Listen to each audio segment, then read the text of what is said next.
Bismillahirrahmanirrahim. Rabbi shrah li sadri wa yassir li amri wahlul 'uqdatam min lisani yafqahu qawli. Assalamu alaikum everybody. This is me, Umar Bilal Ahmed, Pakistan's first fitness consultant, certified fitness professional from California, USA, and the one who has consulted more than 30,000 people since last 6 years. So, आज एक बहुत important topic मैं discuss करने वाला हूँ और उस topic को डिस्कस करने से पहले मैं आपको एक छोटा सा डिस्क्लेमर देना चाहता हूँ कि अगर आप 18 इयर्स एंड बिलो हैं तो आप इस वीडियो को यहीं बंद कर दें, क्योंकि यहाँ आज मैं कुछ सेंसिटिव टॉपिक पे डिस्कशन करने वाला हूँ जो कि सेंसिटिव है लेकिन इतना भी सेंसिटिव नहीं है, लेकिन रिलेटेड होगा और इम्पॉर्टेंट होगा उन मर्द ख़वातीन के लिए जो कि शादीशुदा हैं और जिनको शादी के बाद कुछ टाइम हो चुका है। सो ये आपके लिए बड़ा इंपॉर्टेंट रहेगा ये वीडियो टॉपिक आज जो मैं डिस्कस करने वाला हूँ, क्योंकि एज अ फिटनेस कंसल्टेंट मेरी ये रिस्पॉन्सिबिलिटी तो बनती है, हम अपने क्लाइंट्स को तो आगाह कर रहे होते हैं इससे, लेकिन इस टॉपिक के ऊपर एक वीडियो बनाना मैंने इसलिए ज़रूरी समझा क्योंकि मुझे हर हफ्ते तकरीबन ये सवाल या तो मेरे इनबॉक्स में पूछते हैं क्लाइंट्स, या फिर मेरे जो पर्सनल क्लाइंट्स हैं वो पूछते हैं, या फिर जो फॉर्मल क्लाइंट्स हैं जो रहे हैं वो भी पूछते हैं और नॉर्मल लोग भी पूछते हैं। सो आज इस टॉपिक को मैं उस अंदाज में डिस्कस करूंगा कि सेंसिटिविटी भी बरकरार रहे और एक प्रोफेशनलिज्म के दायरे में रहते हुए हम इस टॉपिक को एड्रेस करें ताकि जो मिसकंसेप्शंस हैं वो भी क्लियर हो सकें, इसके सोल्यूशन के ऊपर भी हम जा सकें और ये प्रॉब्लम अराइज क्यों होता है, कहाँ से होता है और इसमें कसूरवार कौन है, इन तमाम डायमेंशंस को आज हमने डिटेल में कवर करना है। सो टॉपिक क्या है? टॉपिक है कि उमर भाई हम अपने पार्टनर को, और ये मर्द भी ये कंप्लेन लेकर आते हैं और ख़वातीन भी ये कंप्लेन लेकर आती हैं, दो सूरतों में मैंने इस डिस्कशन को डिवाइड किया है। उमर भाई, नंबर 1, हम अपने पार्टनर को सेटिस्फाई नहीं कर सक रहे। अब सेटिस्फाई से मेरी क्या मुराद है, शादीशुदा कपल इस बात को बेहतर समझ सकते हैं, मैं उसकी डिटेल में नहीं जानना चाहता। आई एम श्योर कि आप लोग इतने समझदार हैं कि आप इस बात को समझ रहे हैं कि उमर भाई हम अपने पार्टनर को सेटिस्फाई नहीं कर सक रहे।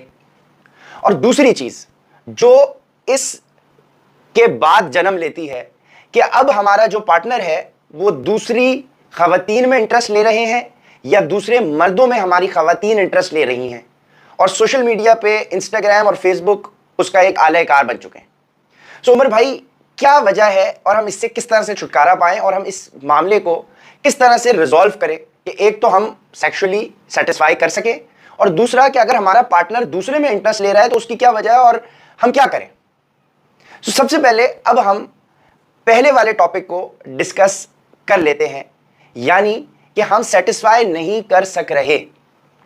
तो उसकी एक बहुत बड़ी रीजन, और ये फिटनेस की फील्ड में आना एक इत्तेफाक नहीं बल्कि एक ज़रूरत भी थी, और अल्लाह पाक ने इसके तवस्सुत से, हमारे तवस्सुत से जो लोगों को गाइड किया और अल्हम्दुलिल्लाह हम अपनी कोशिश पूरी कर रहे हैं। सो आज भी वही कोशिश मैं आपके साथ करने लगा हूँ कि उमर भाई हम सेक्सुअली सेटिस्फाई नहीं कर सक रहे। उसका मैं आपको बताने लगा हूँ कि बहुत बड़ी रीजन और मेन रीजन जो है that is your diet. Diet से मुराद होता है anything that you eat and drink.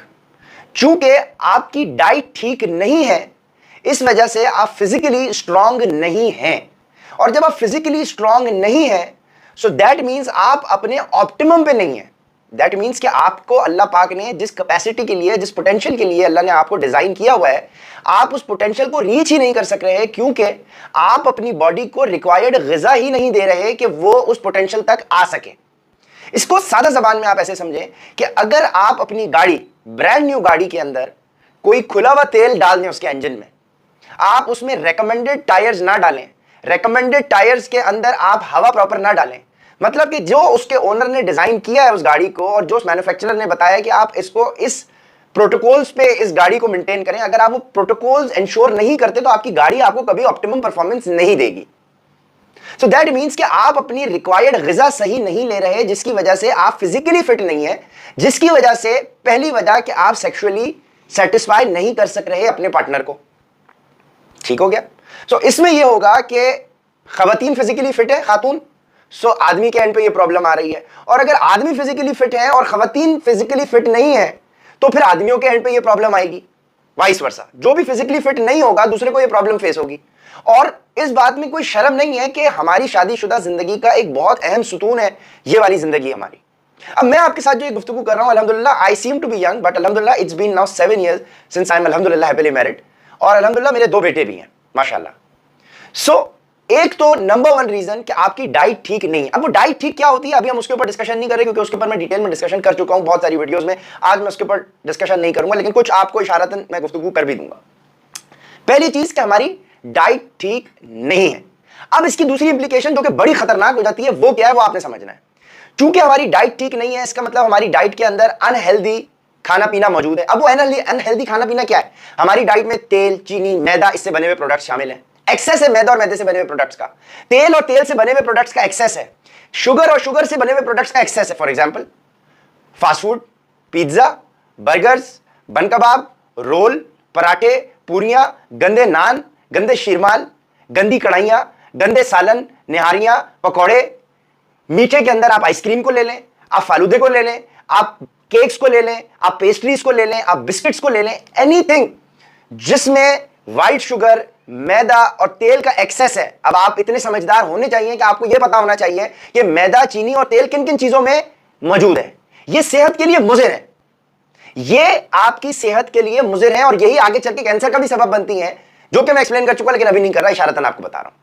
अब अगर आप गौर करें कि जो भी मर्द और खवातीन अपने पार्टनर से सेटिस्फाइड नहीं है, उनकी पार्टनर की जिंदगी में, उनकी डाइटरी पैटर्न्स में, उनकी डाइट रूटीन में तेल, चीनी, मैदा और इनसे बने हुए प्रोडक्ट्स का एक्सेस बहुत ज्यादा होगा। सो जब आप अनहेल्दी फूड इंटेक कर रहे हैं तो आपकी बॉडी उस पोटेंशियल पे नहीं है, ठीक है जी, परफॉर्म नहीं कर रही। जब वो परफॉर्म नहीं कर रही तो आप सेटिस्फाई अगले को नहीं कर सक रहे। और दूसरी चीज जो कि अनफिट पार्टनर के अंदर मौजूद होगी, वो फिजिकली भी ज्यादा एक्टिव नहीं होंगे।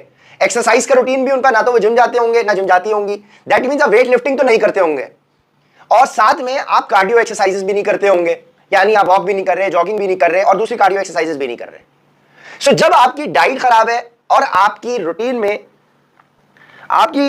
में एक्सरसाइज भी शामिल नहीं है, तो उसकी इंप्लीकेशन क्या होगी कि आपका सिस्टम अपने ऑप्टिमम पे नहीं है और आप अपने पार्टनर को सेटिस्फाई नहीं कर सक रहे। डिटेल एक्सप्लेन कर दिया मैंने पॉइंट 1 को, एक हिस्सा उसका। अब दूसरी उसकी इंप्लीकेशन जो बहुत खतरनाक है वो क्या है?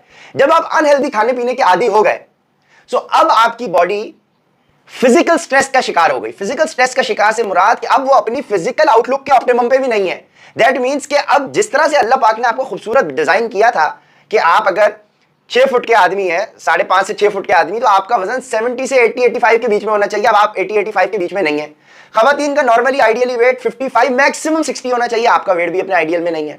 सो जब आप अपने आइडियल वेट से जितना दूर चले जाते हैं तो आपके मुंह पे भी चर्बी चढ़ना शुरू हो जाती है, आपके पेट पे भी चर्बी चढ़ना शुरू हो जाती है। उस चर्बी की वजह से, उस गंदे खाना खाने की वजह से आपके मुंह पे पिंपल्स भी आते हैं, आपके बाल भी झड़ना शुरू होते हैं, बाल सफेद भी होना शुरू होते हैं। आपकी जो चेहरे की खूबसूरती होती है वो मध्यम पड़ती चली जाती है और बदसूरती में अब आप कन्वर्ट होते चले जाते हैं। अनहेल्दी खाना सिर्फ आपकी फिजिकल परफॉर्मेंस को हिट नहीं करता, बल्कि आपके फिजिकल आउटलुक को भी इंपैक्ट करता है। एक इंसान जिसको अल्लाह ने 75 केजी आदमी को डिजाइन किया है कि वो 75 केजी पे डिजाइन, वो मस्कुलर, अच्छा उसका वेट आइडियली होना चाहिए, तब वो 75 केजी का आदमी 100 किलो का होगा, 110 किलो का होगा, 150 किलो का होगा। जब वो अपनी बॉडी पे एक्सेस 50 किलो, 30 किलो, 55-60 किलो लेके कैरी कर रहा होगा, सो वो यकीनन बदसूरत हो जाएगा। अब ऐसे आदमी को बदसूरत कहना उसकी तौहीन नहीं है, बल्कि आपको अल्लाह ने डिजाइन खूबसूरत किया था, लेकिन चूंकि आपने अपनी हरदर्मी से अपने नफ्स के कंट्रोल, और नफ्स को कंट्रोल में आपने नहीं किया बल्कि आप अपने नफ्स के कंट्रोल में आ गए, आपने गलाजत कंज्यूम करी, जिसकी वजह से आपका पूरा आउटलुक बर्बाद हो गया। जब आपका आउटलुक, मेरे प्यारे भाई, आपका बर्बाद हो गया, मेरी प्यारी बहन, आपका आउटलुक बर्बाद हो गया कि अब आप 60 किलो की नहीं है जो आप शादी के टाइम पे थी, आप अभी 75-80 केजी के नहीं है जो अपनी शादी के टाइम पे थे, आप 100-150 किलो के हो गए। और मेरी बहन भी एक आध बच्चे के बाद जो है वो 80-100-150 किलो की हो चुकी है। जब आप अपने आइडियल वेट से, आइडियल खूबसूरती से निकल के एक अजीब सी फिजिक का शिकार हो गए, तो जाहिर सी बात है आप अपने आप से ये सवाल पूछें कि जिस आदमी के साथ आज आप रह रही हैं, अगर ये शादी के टाइम पे 150 किलो के होते जो आज ये हैं, तो क्या आप इनसे शादी करती? यकीनन आपका जवाब होगा मैं तो नहीं करती ऐसे बदसूरत आदमी से शादी। इसी तरीके से वो खवातीन अपने आप से सवाल पूछें कि आज अगर वो 150 किलो की हो चुकी हैं, तो क्या वो हजरत जिन्होंने उनसे उस वक्त शादी की थी जब वो 60 किलो की थी, वो आपसे शादी करते? कभी भी नहीं करते। क्योंकि ये बिल्कुल एक, सॉरी फॉर माय लैंग्वेज, बिल्कुल बकवास बात है कि हमने आपकी सीरत से मोहब्बत करी, क्योंकि सीरत को जान ही नहीं पाते आप तब तक, ना आप सीरत को जानना चाहते हैं उस इंसान की जब तक आपको उसकी सूरत ना भाए। पहला फेज ही होता है कि जब आपका अरेंज मैरिज होगी या आपकी लव मैरिज होगी, पहली सूरत यही होती है कि आपको अगले की सूरत भाती है, तब आप उसकी हाँ में हाँ मिलाते हैं और बात शादी की तरफ आगे बढ़ती है। तो सूरत ने आपको मुतासिर किया अगले बंदे की, जिस वजह से आपका रिश्ता आगे बढ़ा, या तो लव मैरिज या अरेंज मैरिज। अब आपकी चूंकि गंदगी कंज्यूम कर करके अब आपकी ना सूरत वैसी रही, तो जाहिर सी बात है कि ये 2023 में हम जिंदा हैं।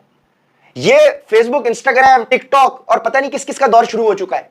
इसमें इंसान चारों तरफ से, एक आदमी भी और एक औरत भी, चारों तरफ 24 घंटे खूबसूरत लोगों से एक्सपोज्ड है, मॉडल से एक्सपोज्ड है, हॉलीवुड से एक्सपोज्ड है, बॉलीवुड से एक्सपोज्ड है, नंगी फाश खवातीन और हजरात से मर्दो खवातीन एक्सपोज्ड है। जब एक आदमी 24 घंटे इंस्टाग्राम फेसबुक के ऊपर मॉडल से एक्सपोज्ड है जो कि 55-60 किलो की रेंज में घूम रही हैं और 48-50 की रेंज में, और खवातीन उन आदमियों से एक्सपोज्ड हैं जो 6 पैक्स लेके घूम रहे हैं, जो कि 75-80 केजी के अंदर उन्होंने अपना मस्कुलर वेट किया हुआ है, बॉलीवुड हॉलीवुड के मॉडल्स, और जब वो अपने हस्बैंड को देखेंगी कि वो 150 किलो के हैं तो जाहिर सी बात है वो विजुअली अट्रैक्ट नहीं करेंगे उनको, वो खवातीन अपने आदमियों को विजुअली अट्रैक्ट नहीं करेंगी। जब आप अगले को विजुअली अट्रैक्ट ही नहीं कर रहे तो जाहिर सी बात है कि अगला पार्टनर भी ना टर्न ऑन होगा, ना उसके अंदर वो जज्बात पैदा होंगे, क्योंकि फिजिकल अट्रैक्शन का एक बहुत बड़ा रीजन आपकी विजुअल अपीयरेंस भी है। इसीलिए अल्लाह के नबी ने भी फरमाया सल्लल्लाहु अलैहि वसल्लम, अल्लाह पाक कमी पेशी माफ फरमाए, कि मर्द खवातीन को चाहिए कि वो अपने आप को मेंटेन करके रखें ताकि वो अपने पार्टनर को, अपने स्पाउस को आंखों से तो भाएं। अब आदमी गुटखा खा रहे हैं, मावा खा रहे हैं, उनकी सिगरेट की बदबू मुंह से आ रही है, दांत उनके गंदे हैं, तो कौन बंदा करीब आना चाहेगा? ब्रश उन्होंने कभी जिंदगी में नहीं किया, सिगरेट छालियां खा खा के उनके दांत खराब हो गए। खवातीन ने मैदे तेल वाले पराठे खा के, बिरयानियां, कोरमे, पुलाव खा खा के अपनी सेहत को इतना बर्बाद कर लिया है कि जब वो आदमी 24 घंटे मॉडल से एक्सपोज होने के बाद वो घर में दाखिल होता है तो वो बोलता है कि भाई ये कौन मुझे इंटरटेन कर रहा है, कौन मुझे वेलकम कर रहा है, क्योंकि आप अपनी उस फिजिक में तो है ही नहीं जो आप शादी के टाइम पे थी। क्योंकि हमारे मर्दो खवातीन की स्पेशली सब कॉन्टिनेंट में कोशिश होती है अपने वेट को मेंटेन करने की सिर्फ एक वजह, एक टाइम, शादी से पहले। शादी से पहले सबसे ज्यादा मोटिवेशन होती है, हमें भी जो क्लाइंट्स ज्वाइन करते हैं 80% वो क्लाइंट्स होते हैं जो किसी शादी के लिए अपने आप को तैयार कर रहे होते हैं, या तो उनकी शादी होती है किसी और की शादी होती है जिसके लिए वो अपने आप को ठीक करना चाहते हैं, ओकेजनल फिटनेस करना चाहते हैं। सो ओकेजनल फिटनेस करने वाले लोग जो है, जब उनकी शादी हो जाती है और वो कहते हैं कि अब तो ये बकरी फंस गई हमारे साथ, अब तो ये आदमी हमारे साथ फंस गया, क्योंकि हमारे माशरे के अंदर डाइवोर्स का तो कोई तस्वुर है भी नहीं, और अल्लाह के नजदीक हलाल अमल में सबसे नापसंदीदा अमल है डाइवोर्स। सो अब ये बकरी फंस गई, बकरा फंस गया, ये तो कहीं भी नहीं जाएगा, तो अब भाई मेरी शादी हो चुकी है, अब मुझे स्मार्ट रहने की कोई जरूरत नहीं है, अब मैं खा खा के फट जाऊं, हमटी डमटी हो जाऊं। आदमी और खवातीन दोनों का यही रुझान होता है। जब आप खा खा के फटने लगेंगे, आपको अपनी डाइट का ख्याल नहीं होगा, और अगर दूसरे पार्टनर को ख्याल है तो वो आपसे विजुअली अट्रैक्ट नहीं होगा। उसमें बहुत बड़ा कसूर आपका अपना खुद है, क्योंकि आपने अपनी मर्जी की सारी नॉलेज, अपनी मर्जी की सारी तालीम हासिल कर ली, लेकिन अपनी बॉडी को, जिसके लिए अल्लाह के नबी ने फरमाया कि इसके ऊपर भी तुम्हारा हक है, तुमने इसको कैसे मेंटेन करना है, तुमने ये नहीं सीखा, ना तुमने इसके पीछे एफर्ट करी। अब तुम भुगतो अपने मियां को कि वो दूसरी औरत को जाके पसंद करे, और तुम डिजर्व करती हो ये, क्योंकि तुमने अपने आप को मेंटेन करके नहीं रखा कि तुम एक आदमी की नजरों को भाओ, तो वो क्यों तुम्हारे से अट्रैक्ट हो? नहीं होगा, कभी भी नहीं होगा। मैं आपसे पूछूं खातूनों के कि आपके सामने मैं एक मुरझाया हुआ फूल रख दूं और एक खूबसूरत खिलता हुआ गुलाब का फूल रख दूं, तो आप क्या पसंद करेंगी? कोई भी इंसान मुरझाया हुआ फूल पसंद नहीं करेगा। तो हर इंसान साफ सुथरा खूबसूरत चीज पसंद करता है। आप टूटी हुई गाड़ी पसंद नहीं करेंगे। टोयोटा कंपनी बोले कि आप 1 करोड़ रुपए दें और मैं आपको 1990 की ठुकी हुई कोई गाड़ी दे दूं, तो आप खरीदेंगे 1 करोड़ रुपए में? नहीं, आप बोलेंगे भाई मुझे ब्रांड न्यू 0 मीटर रेवो चाहिए 1-1.5 करोड़ रुपए के अंदर। आप 1 करोड़ पे करके सड़ी हुई गाड़ी खरीद लेना, नहीं खरीदेंगे, क्योंकि आप विजुअली उस घटिया गाड़ी से अट्रैक्ट नहीं हो रहे। सो जब आपने अपनी पोजीशन इतनी गंदी बना लिया उस खाने को खा खा के, तो अब आप विजुअली अगले को मुतासिर नहीं कर रही हैं आप अपने हस्बैंड को मुतासिर। तो इस बात को समझें। पहली रीजन कि आपने अपनी डाइट के ऊपर फोकस करके अपने आप को ठीक करना है, इंसान का बच्चा बनना है। जब आप अपने विजुअली अट्रैक्टिव होना शुरू होंगे, सो अब आपके पार्टनर नेचुरली खूबसूरत चीज की तरफ अट्रैक्ट होंगे, जो कि आपका फर्ज भी है और उनका हक भी है। पहली चीज तो अपनी डाइट को ठीक करना है। उसके बावजूद अगर आप उन लोगों में से हैं कि जिनके हस्बैंड या जिनकी खवातीन इंस्टाग्राम और फेसबुक के ऊपर फाहिशी कर रही हैं या वो दूसरे लोगों को देख रही हैं, तो उसका बेहतर तरीकेकार जो मैं सजेस्ट करूंगा वो ये है कि अल्लाह का खौफ रखें थोड़ा सा। अगर आपको इस चीज का खौफ होगा सो आप ऑटोमेटिकली उस चीज से इज्तनाब करेंगे। कोई डंडा रख के आपको यह काम नहीं करवा सकता, क्योंकि अब आप बुलूगत को पहुंच चुके हैं। आपको इस बात का पता होना चाहिए कि आप जो काम कर रहे हैं ये आपकी ना जिंदगी के लिए बेनिफिशियल है ना आपकी आखिरत के लिए। सो इन चीजों को भी आपने कंसिडरेशन में रखना है। और ये बात ज़हन में रखें कि अगर आप जिस टाइम पे इन फहश चीजों से एक्सपोज्ड अपने आप को कर रहे हैं, आपने सिर्फ ये सोचना है कि जो मेरा पार्टनर है अगर वो भी यही अमल करे तो आपको कैसा फील होगा। यकीनन अगर आप एक मर्द हैं और आप ये सोचें कि अगर मैं मिसाल के तौर के ऊपर किसी खातून को देख के मैं मुतासिर हो रहा हूं, तो सिर्फ ये सोचें कि अगर आपकी बीवी किसी आदमी को देख के मुतासिर हो तो आपको कैसा फील होगा। सो आप फौरन से तौबा करेंगे और आप वो गंदगी जिसका आप शिकार हुए हैं आप उसको अवॉइड करने की कोशिश करेंगे। यही चीज खवातीन के लिए भी। सो आपको अल्लाह पाक ने एक रिश्ते में मुंसलिक किया है। अल्लाह के नबी फरमाते हैं, कुरान में अल्लाह पाक फरमाता है कि मर्द और खवातीन मियाँ बीवी एक दूसरे का लिबास है। सो एक दूसरे से डिस्कशन करें, ये वीडियो देखें, एक दूसरे को दिखाएं और समझें कि क्या आप इन प्रॉब्लम से गुजर रहे हैं, और अगर गुजर रहे हैं तो उनकी ये वजूहात हैं, और आपस में डिस्कशन करके उस चीज को रिजॉल्व करें। और अपनी डाइट के ऊपर आपने खासी एफर्ट करनी है, उसको तब्दील करना है और उसकी तरफ आना है। तो ये 2 डायमेंशंस को आप किसी ना किसी हद तक कवर कर लेंगे। फिर ये वीडियो लंबी हो गई है, इंशाल्लाह इसी तरीके से मैंने बाकी अपनी डाइट से रिलेटेड वीडियोस बनाई हुई हैं। मुझे कोई शौक नहीं आपको वीडियोस दिखाने का, अगर अल्लाह आपको इतनी हिदायत दे तो आप बेशक मेरे यूट्यूब पे चले जाएं, मेरे फेसबुक पे चले जाएं, जाके वीडियोस देख लें, आपको नॉलेज फ्री ऑफ कॉस्ट मिल जाएगी। और अगर मुझसे पर्सनल कंसल्टेशन चाहते हैं तो वो चीज़ भी आप ऑप्ट कर सकते हैं, दैट इज नो इशू। लेकिन इस वीडियो का मकसद ये नहीं है कि आप मुझसे पर्सनल कंसल्टेशन ऑप्ट करें, किसी से भी करें, लेकिन इस चीज़ की बुराई को, इस चीज़ की इम्प्लीकेशंस को और इसके नुकसानात को यकीनन समझें, नहीं तो आगे बड़ी मुश्किलात होंगी। क्योंकि हम डेली इस किस्म के क्लाइंट्स को फेस कर रहे हैं जो इन वजूहात की वजह से, जो मैंने डिस्कस किए हैं, जिनकी डाइवोर्सेज हो रही हैं। सो अल्लाह पाक आप सबका हामी और नासिर हो। और अगर ये मेरी गुफ्तगू पसंद आई तो आगे शेयर कर दीजिएगा, नहीं पसंद आई तो ना शेयर करें और अपना फीडबैक से ज़रूर आगा करें। अस्सलाम वालेकुम रहमतुल्लाहि व बरकातहू।